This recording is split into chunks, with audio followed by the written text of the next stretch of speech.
যে আমি এই কাজটা করলে এই ফল পাবো। সেই সব কল্পনা করতে থাকেন যা না তার হাতে আছে, না আছে অধিকার আর না আছে নিয়ন্ত্রণ। উনি শুধু নিজের কর্ম করতে পারেন। উনি কি ফল পাবেন তা তার হাতে কখনোই নেই। তাই আপনিও শুধুমাত্র কর্ম করতে থাকুন, ফলের চিন্তা করবেন না।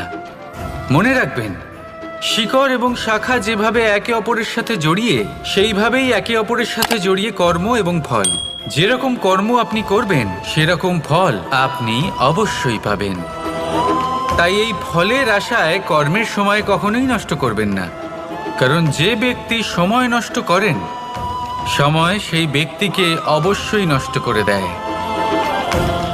কর্ম করুন নিঃস্বার্থভাবে, ফলের চিন্তা করবেন না, আর আমার সাথে ভালোবেসে বলুন রাধা রাধা।